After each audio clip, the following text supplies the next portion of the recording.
Let's roll. Awesome. All right, so let me share my screen. So today I want to talk about the importance of roles and how they are super important in your workflow. You have your attorneys, your paralegals, your legal assistants, and how that interacts with task flows. So I'm going to go into my favorite project I love to work out of. I love making my dog a client for everybody. So we're going to go into my dog's project, which is Grizzly.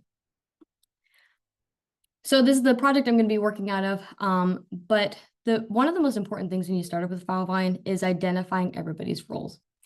So I'm actually going to go up here to setup. And when you log in, when you first start, moving and grouping with everything, you go to orgs and members. So you can see this is everybody on the team. But the only people who have assigned roles here are, you can see Jen has intake case manager. So we want to create those roles. How do we do that? So if you have advanced access to advanced tools, you'd go on the back end here. So this is going to be done by your org admin, just somebody who has back end access. So to create roles, you go back here into your back end, and you're going to go to role setup. You can see here in our system, we have a ton of roles already listed here. Like I said, it's really with regard to what your role is in the firm, how all that kind of functions, because every person has a different job. Usually paralegals might be different than the attorney, all that good stuff. So you want to add your roles. So I already added a test role down here.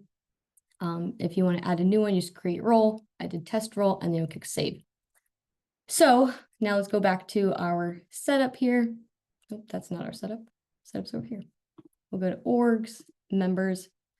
And now if I want to go into me, for example, I want to go to, so there's somebody already in your Filevine. You want to make sure that you add this role to where they're a team member in the projects. So if you're onboarding somebody brand new, you're going to add their role kind of when you add them into Filevine. But right now I'm already in here, so I'm just going to add my role from here. So where Kendall's already a team member, you'll see that a bunch of options that have now generated. You'll see at the bottom here, it says add role. I'm going to put my role as test role.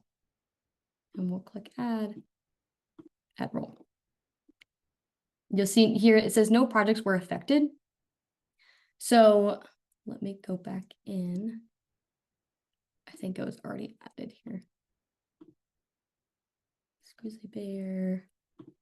Sorry, this sidebarring myself here. Test role. Yeah, so I already added myself prior to the session. So no projects were affected, but that's super important because you'll see at the bottom, if you have 1,500 projects, you'll want to make sure that there's that little green light that says this person was added to this role for 1,500 projects. That's super important. Sometimes it'll pop up like an error. So just make sure you don't get that error. So you'll see here on new projects, I want to add myself to test role and update. And you'll see here, I got that green light. So any new projects, I'll automatically be added as the test role. So we'll click out of here, and then we're going to go back to Grizzly's project. So when you come into a project, you'll automatically be in the activity feed, but you'll want to go down to your role assignment, your team section. You guys might have it labeled something different, but make sure you go down to the role assignment section. So you'll see that these are the roles, and there's a bunch of people who don't have a role. That is because in the setup, your org admin has to add people to those roles that are listed. If they don't, you're going to be assigned as no role. And you need to make sure that they're created for existing projects and new projects. So you can see here, I only updated myself for all existing and new projects. So you can see this was already updated, but a bunch of my other teammates don't have roles that they were assigned to. So if that happens, you can go in here. Let's play with Jasmine here. Where's Jasmine? Jasmine, cool. So you can go in manually to your role assignments, and then you can go to role. Let's make her our paralegal. So Jasmine's going to be our paralegal. Thinking a little bit. And you go up here, Jasmine, paralegal. So that's how the role assignment works. So I also want to highlight the super importance of these first tags here. These tags are extremely important if you have multiple people in one role.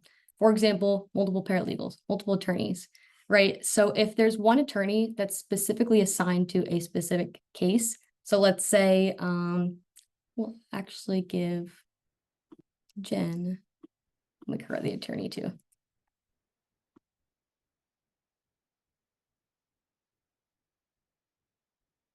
So Jen's our attorney. She's assigned to Grizzly's project. So Jen is the only attorney on this. So she's as the first position. But if we added, let's make Jackie. We'll add Jackie as an attorney as well. You'll see here that we now have 2 attorneys because some firms have multiple attorneys. So the first tag, essentially what that means is any tasks or auto tasks that are related to this project are automatically going to go to this first position role.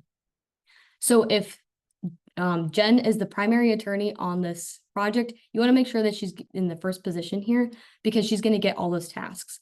Otherwise, it gets very confusing if you don't move these first tag people around, because you can have one attorney getting every single task just because they're automatically listed as the attorney role. So make sure you go into your role assignment and change up the tags if it's your project. Okay, that's roles. So now let's get into how roles are super important with phase-based tasks, auto tasks that are created by a button widget, and then just manual tasks that are created. So let's just go to our activity. So let's talk about phase-based tasks first. So if I switch to, so I'm in pre-lit right now. No tasks were automatically created because we don't have any on the back end. Just kidding. This pops up when you change phases, that pops up, but nothing was created. However, if I go into litigation, you'll see that a task was created and that was done on the back end. So I'm going to primarily focus on the back end with how phase-based auto tasks are created. So let's go to advanced and we're going to go to task flow. Choose your project type. Good here, phases. So you can see these are all of our phases, same exact ones that are listed here. And within each phase, you can create auto tasks. So we just went from pre-lit, there's no auto tasks, but in litigation there is. So what I did was, if I used to work at a firm, and the second we went into litigation, I knew that we had to file a complaint and draft discovery and serve it on defense. So what I did was I went in here. You want to draft a complaint and discovery, essentially suit documents, right? So I want this to be created when the phase changes. You can create this task 0 days after the phase changes, so that means it's created automatically. And you can make it due 0 days after it's created. So essentially what would happen is that task is created on the same day that the phase changes, and it's due on the same day that the phase changes. You can change that as frequent or infrequent as you want to. You can push it 5 days out. I know the second I change that phase to litigation, I got to get my documents filed. So I want that created instantaneously. So I assigned it to the test role, which is me. I assigned myself as test role, and then save it. Then I also created an auto task for the attorney, right? So I want my attorney to review the drafted documents I created. So that's going to be created when another auto task is completed. So start when draft complaint and discovery/suit docs is completed. So when that test role person who was just assigned the draft complaint and discovery documents, when they click complete, this task will automatically populate and you'll see that I assigned it to the attorney because I want my attorney to review before I e-file it. You can also check only if it's still in the litigation phase.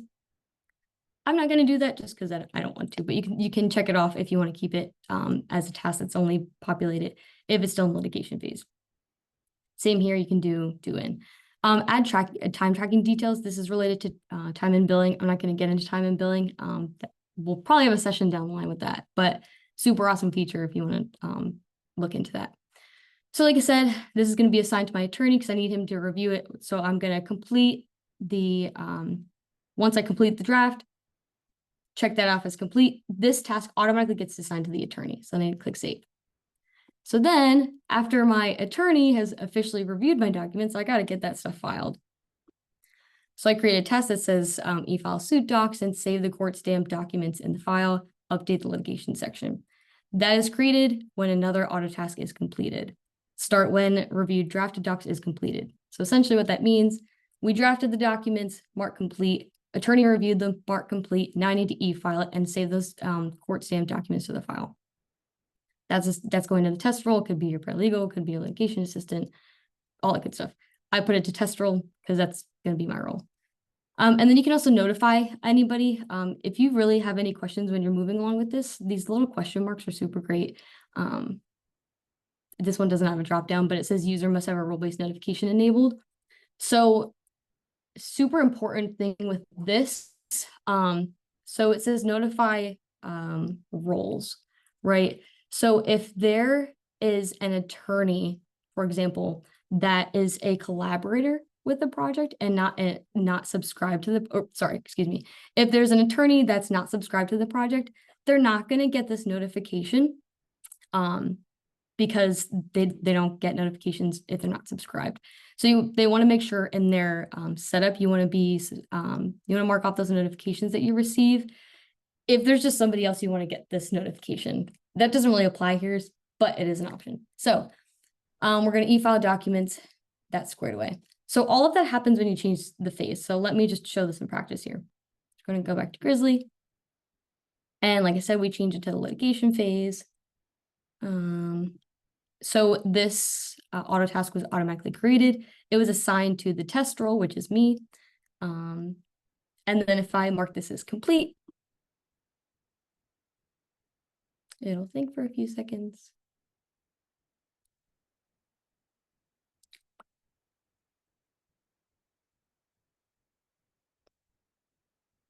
I hate when this awkward silence happens. Okay, so I marked this as complete. This auto task then created itself, the review drafted suit documents. You can see here, it was assigned to Jen because she's my attorney. And I think, we made Jackie an attorney, but Jen's in the first position, therefore she gets this task. So Jen comes in, she has reviewed the documents, and you'll see automatically the e-file suit docs and save those documents to the file was assigned to me because I put it to test role. And yeah, I don't know if anybody has any questions. I'm not seeing any questions pop up, but that's kind of how the, so that was all phase-based tasks, but you can create auto tasks off of that phase change, right? So now I want to talk about the action buttons with regard to when you're in a section and there's like a medical request reminder, just buttons that create tasks. Medicals is the best example for me. So I'm going to go to medicals. And you'll see here, there is already a medical created. Down at the bottom here, you'll see that it says records request reminder. So these are the difference between phase-based tasks and these widgets to have within your template is that the phase-based tasks are really good for just standard things. Like when you go into litigation, you have to file suit documents every single time. Whereas the buttons within the template are really good for a project-to-project like workflow, if that makes sense. So I'm going to put in some information here. So we're going to request records, medical provider. I should actually rewind for a second. So the way to add these, you need to make sure that you have this widget within your template before you create the auto tasks. So if I go here, customs editor, I'm going to go to Sprint.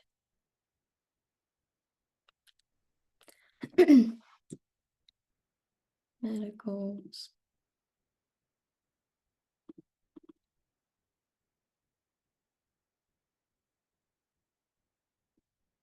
You'll see here, it's an action button, it's a task flow trigger button. and this is what the widget prompt says.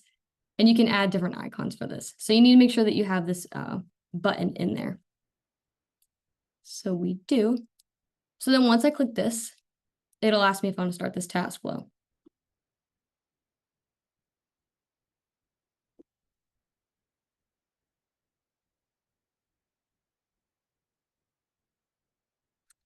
And then you can see here. So reminder to follow up on records requested on today from, I think I should have put let's see. Sorry, words are kind of hard today. Records received date. I don't know why it's like that. Anyway, so on the back end, you'll see that, let's go back to our task flow. We're going to go to our project type action buttons. Like I said, you have to have these action buttons within Customs Editor prior to coming to this task flow down here, because you need to be able to click where the buttons are. So we have these buttons in medicals. And you'll see that there's 2 auto tasks that are created, the records request reminder and billing request reminder. So this one's already created for us.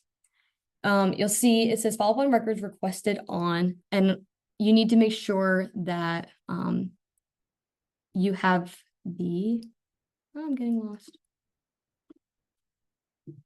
Requested date if you're going to use replacement codes. And the way to get these replacement codes is if you click this question mark and you can come in here. You don't have to add replacement codes. It just makes it more specific. So if you want like the specific provider name, it makes it easier. Just like a DocGen, you'll see all these replacement codes. So you can pop these in if you want to. So it'd be follow up on records requested on the date, and then from, it should show the provider name. So this isn't when another auto task is complete. It's when the records request reminder has been activated. This is similar to you can create it 0 days after it's been activated. So the second you click it, the task is created, and you can make it due in how many days. And this one's going to be assigned in the primary, but we're going to change it to test role. We'll click save.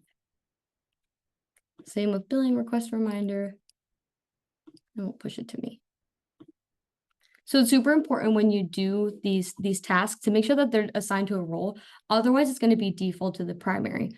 The primary it's not a role you can change. It's going to be in every single org. And the primary is the person who creates the project. So it's automatically created. So if there's somebody in your office who typically always creates project, if there's any of these auto tasks that are created, it'll automatically go to them. So you want to make sure that you're giving this task to the correct person. We're going to click save. Perfect. We're going to go back to Grizzly Bear. You'll see here it says triggered by task flow button. It was assigned to me. Yeah. And then we can mark this as done. Sweet. Okay. So those are action buttons versus phase-based tasks. And now I'll just talk about just creating a manual task as you're going along. So you cannot create tasks from the tasks button up here, which are your personal tasks that you have. You can't create tasks from there. You have to go into the project.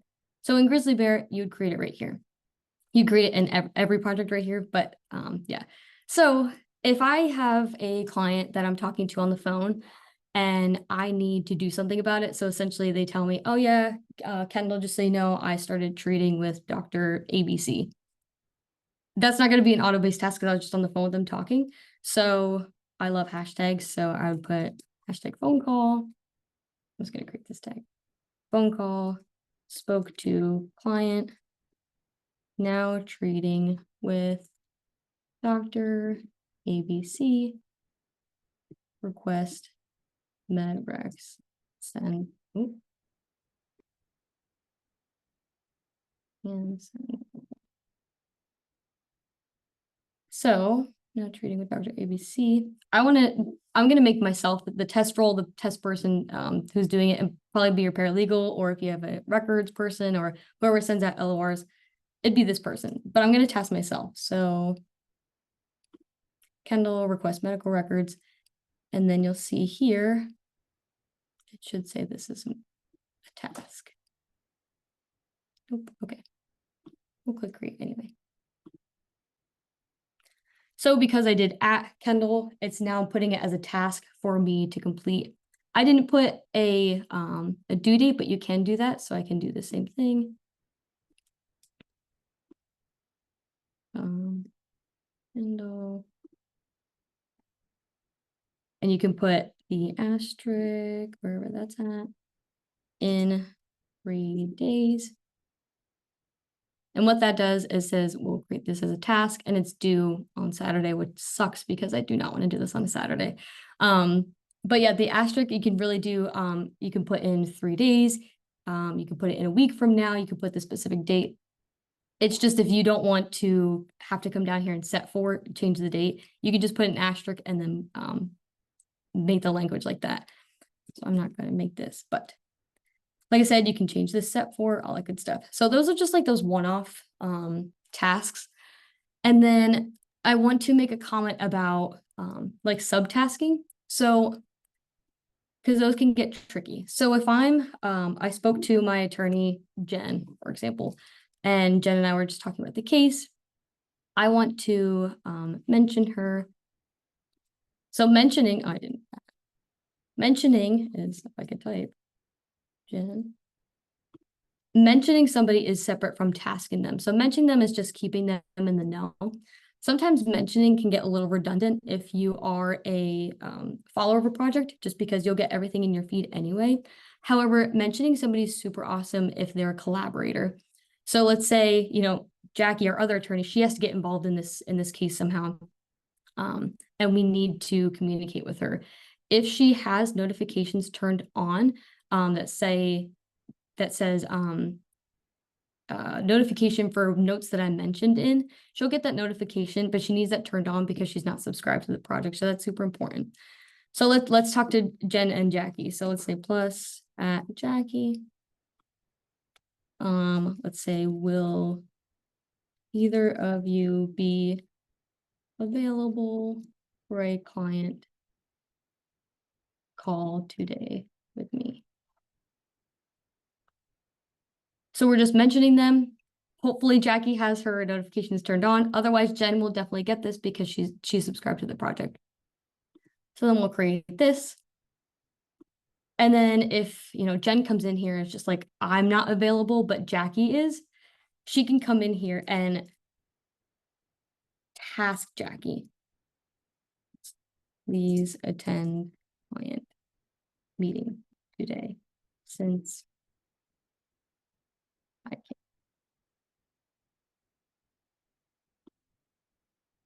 So now what that did is it tasked Jackie. So I recommend if there's, you know, tasking on tasking gets kind of tricky because somebody can come in and mark this as done. And if you just keep pushing the task, it gets very confusing as to what the person's supposed to do. So I recommend holding a conversation with mentioning people. And then whoever the conversation is officially for, you can task them so that they can complete the task, if that makes sense. I just don't recommend coming in here and be like, at Kendall, please attend the meeting. Then it gets switched to Kendall, me, but it says that it's already done, right? So that's just kind of tricky when you go in and do it like that. So I recommend doing the plus at, like the just mentioning people to hold a conversation. And then when you officially decide who the task is for, you can create it as a task. One thing to mention here, obviously, you can't assign a role. You need to know the individual person's name if you're doing it just as a one-off. But if you're doing those task flows that she talked about, those are all role-based as opposed to like individual-based. Yes, that's a great point. I feel like I grinded through that. If Does you anybody have guest any access, what was that? if you could go over guest access, maybe Yes. delete a role as well. Yeah, if I was thinking if I had time, I'd like celeb guest access here. Guest access. So guest access There's different opinions about it. I've seen it mostly used for clients. So there's multiple ways to add a guest. So if I go to setup, actually, I want to keep this tab for Grizzly. I have so many tabs open for no reason. So we're going to go to setup, orgs, members. So you can come in here and have somebody as a guest. It's super important when you add them on the back end as a guest that they're going to have access to all projects, like so on all existing projects in the entire org. You can say we're kind of a team member, make her a guest. I don't recommend putting it that way. I recommend putting it in on a project basis because then they'll have access to all projects. So when you're adding a guest, especially a client, I recommend coming into the role assignment. And I actually put Grizzly in as a guest already, but you'll go in, you'll click invite, and then you'll put in the person's email. So I already did it for Grizzly. Grizzly's my dog. So if you click on his card, you'll see that he's listed as guest. And I have a role as client just because I like to be mindful of, what the heck you're doing here. You don't have to have a role listed for guest, but I just like to have it. So you'll see here, it says share project sections. This is so important for guests because you want them to, so guests have access to view the activity feed and the project sections that you allow them to view. They also have access to view docs, but only the docs that you share. The activity feed, they can't see anything, only stuff that they're tasked in, I believe. Now that I think about it, I could be wrong, but I'm pretty sure. I know that they can't see everything, but I know that when they're tasked, they can see stuff in the activity feed. That's correct. So, okay, cool. So you'll see here project sections. These are all the sections that are over here. So I am going to, let me just click all these. So when you click on one, you can push it over and you'll see Grizzly Bear sections. These are all the sections that he can view. And then over here, this tiny little print says can edit section. Typically, we don't want our clients editing anything. But for the sake of this view, you can have them, you can toggle all this on, toggle it off. So I don't even want Grizzly to view intake. I don't want him to be referred out. So you can come up here, click this arrow, or you can just double click. So so if I have a client that's coming in and I want them to have guest access, one place that I can have them view, just off the top of my head, is medicals. So put that here. So I just want to, what I can do is I can create a task for myself that says follow up with client, have them check the medical section to confirm that that's all the providers are seeing. I just don't want them to add anything because you guys are learning Filevine. Try and ask a client to learn Filevine. Like it's just, you're literally giving them access to the medical section. And if you want them to edit, like they could be calling you with a million questions like, what does this mean? How do I edit this section? Absolutely not. No, thank you. I personally wouldn't want that, but your workflow. So we're going to click save. So now Grizzly Bear only has access to view the activity, medicals, and docs. Like I said, he can't see anything in docs that aren't shared with him. So let's go to the docs section. So you can see we have all these documents. Let's click this. So you'll see if I click on a document, I go over here and I click these three ellipses, you'll see it says guest share. If I click on Grizzly Bear now has access when he clicks on the doc section, he now has access to view that singular document. And then if you want to revoke access, you just click that again. Also too, you can task a client, like I'm just going to keep using the client idea of it. You can task a client to do things. So if you go to the activity feed, and I'm going to say, Grizzly, please review medical section to confirm it is up to date. You can see it's assigned to Grizzly Bear. So if they come into this project, they'll only be able to view this because it's a task that's assigned to them. And then they can go to medicals and just confirm and review. This is like very intricate level stuff. I've never had a client who would be super responsible and help me out and do all of this. But sometimes this is good for if you want guest view for insurance adjusters, for example, that'd be good for them to the docs section here. Say this proof test is like a demand package, right? You can offer a share link, or you could just provide them with guest access so that they can come in and just view this document. Either works. I really haven't seen guest access used beyond a client or like an adjuster. But happy to learn if there's any other ways to use it. One additional thing to note in the docs section for guest, they can see your folder structure. They won't be able to see, again, any documents in there, but they can see the folder structure. So if you are planning on giving guest access, know that if you're naming your folder something that you wouldn't want a client to see, that you may either want to change that or consider not giving them guest access, because there's no way for us to change kind of them seeing that doc section. And then in the activity section that Kendall was just in that note or that task that she created, there's a like note under add to this conversation that says this communication is being shared with, and it tells you who it's being shared with, because again, they're guests, they're outside of your org. So you can kind of see what your client or whoever you've added in sees there as well. Yeah, I also want to make a note too with text messaging. If there's a text thread, there's a few down here. So this is a text thread between the client. If you add to the conversation in a text thread, it's a text message going to the person you've already been texting. You can't task here, you can't note here. These are direct texts going to the person within this thread. So there's nothing internal. This is all directly to the person that you've been texting. It's a text thread. So don't recommend tasking or, talking crap about a client that this text message is crazy or something. Yeah, this all goes to them. Can you go over deleting a role, Kendall? Yep.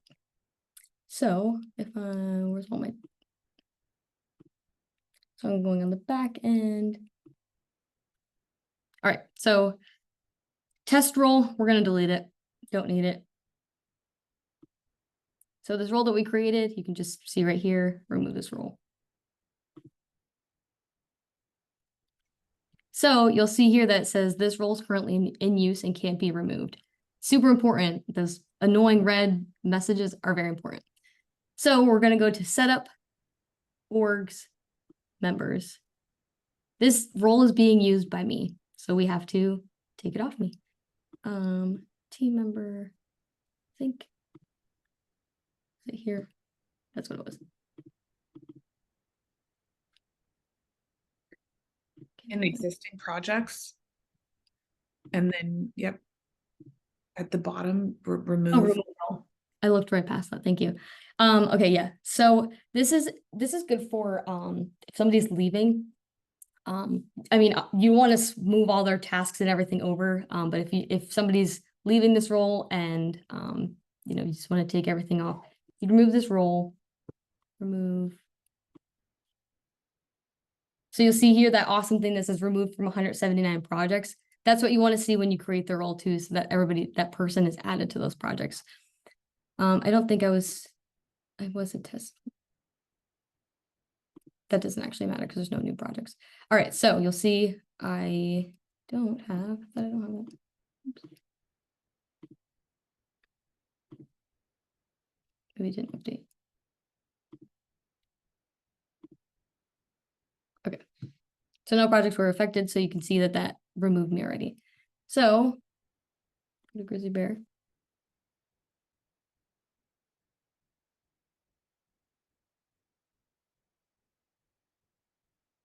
Role assignment. So here that test role is completely gone. I am listed as the primary just because that's already been there, but you'll see here that test role area is gone. So that was retroactive for my already existing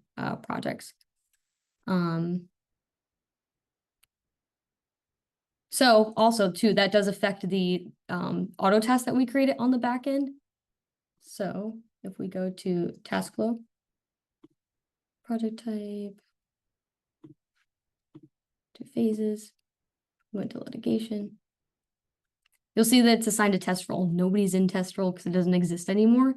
So you need to make sure that you reassign whoever, if you're just completely deleting that role altogether, you need to make sure that it's reassigned to somebody different. So if you ever delete a role, you need to make sure that you go in and update those auto tasks on phase base and the buttons.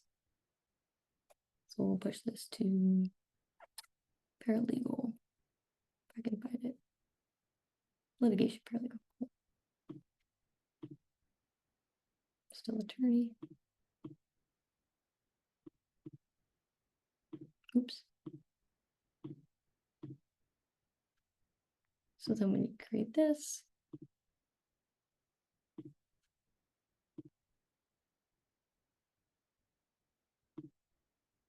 litigation.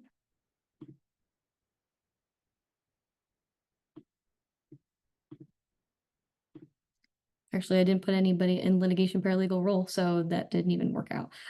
So I'd have to go on my role assignment and assign somebody my litigation paralegal. And then, because right now, like I said, it automatically goes to primary if nobody's assigned that role. So because I didn't put anybody in my litigation paralegal over here, I didn't assign Kendall as litigation paralegal. That task was automatically created to the primary person who's listed in that first position. Super, super important to know. And then Kendall, for the role setup or role assignment, can you go through how to like sort the order? We obviously have a super long list. I doubt that you all will have 38 or 30, however many we had roles, but so that you don't have to like scroll through in advanced your role setup, you can kind of change the order. So if you know that you're going to be using certain roles more frequently, you can add those a little higher up so that you're not scrolling maybe ones that you're not using very frequently. You can have at the bottom, or yeah, alphabetical order might be really helpful. But just a note there.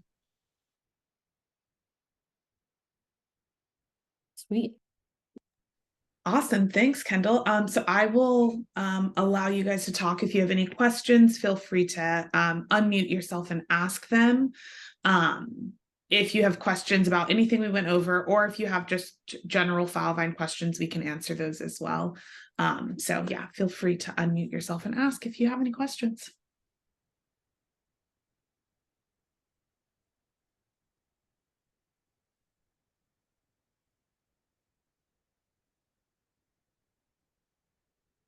Ask away. It also really doesn't have to be about tasks and roles. It could just be of assistance in some way, shape, or form. But any questions are great questions.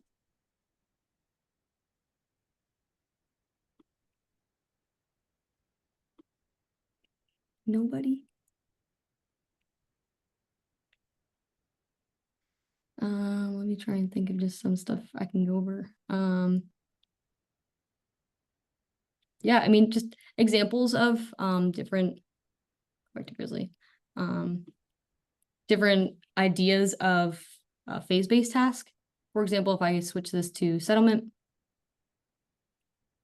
these were already created because I changed to the phase. Something you can put when you switch to the settlement phase is confirm final balances and liens. I know that's super important when you're going to settlement. So that's an auto task that can be created once you switch to the settlement phase. And then this one, create settlement checklist, complete the settlement checklist located in the settlement section. So there is a checklist in this settlement section down here that's saying just do that. And that was created based off the phase change. Another like task flow one can be, go back to task flow, project type, sprint, goals.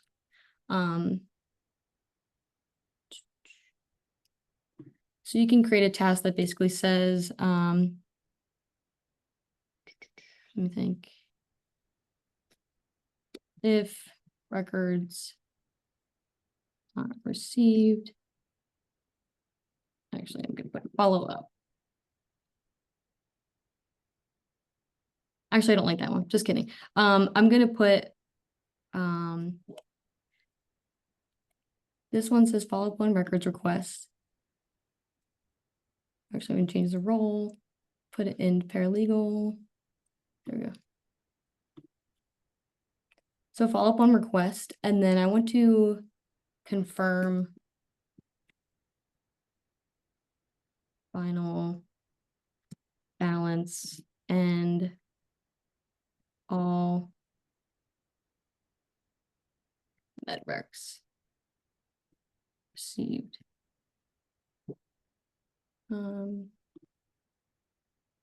So that I want to make this one this task. Okay, so this can start when, so follow up on records requested, right? So let's say you received records and you got it to last week's, but you found out that your client is now treating again this week. How annoying is that?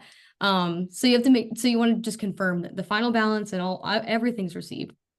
So you followed up, great. So once that's complete, you can put this as a task that creates itself, confirm final balance and all the records received. So you can just mark that off your checklist.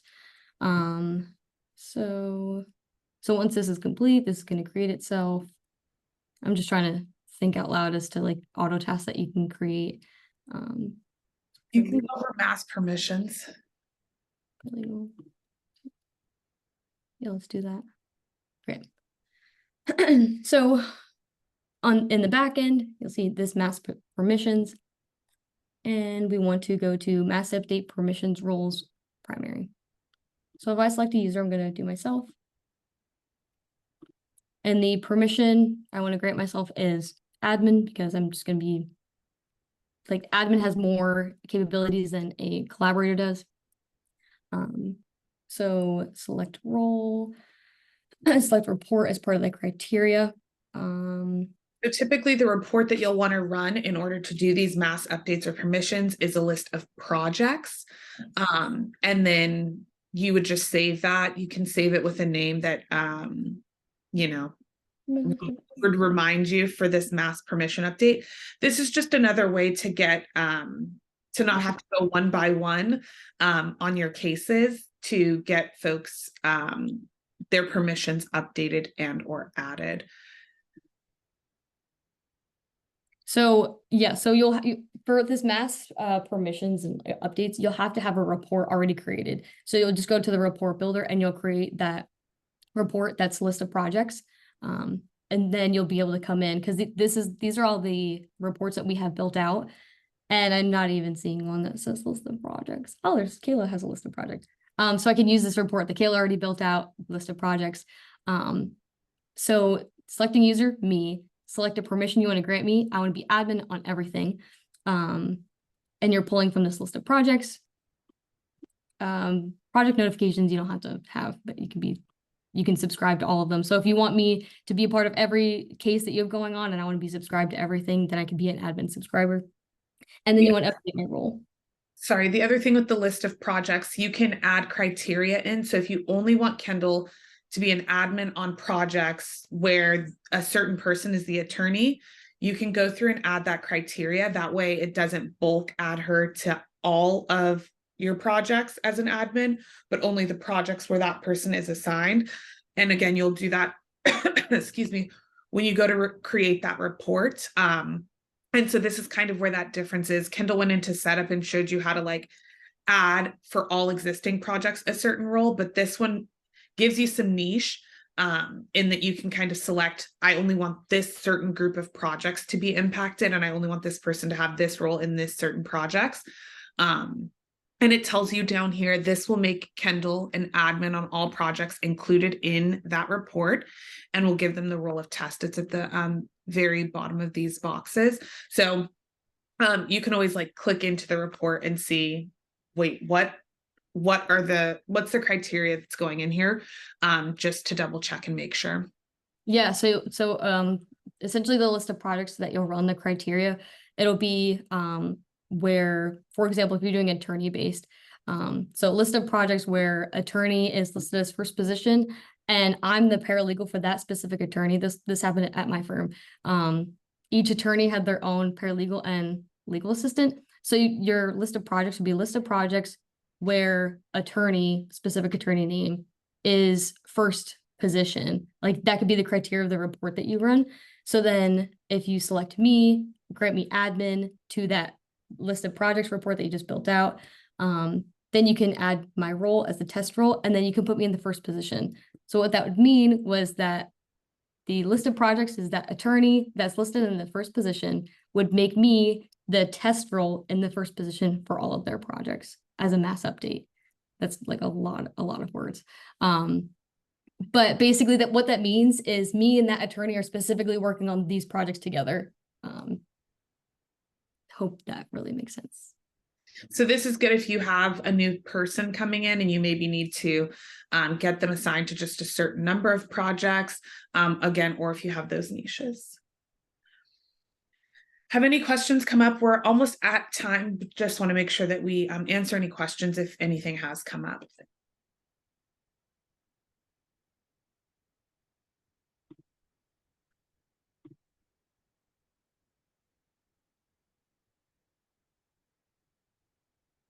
Okay, I'm going to stop recording.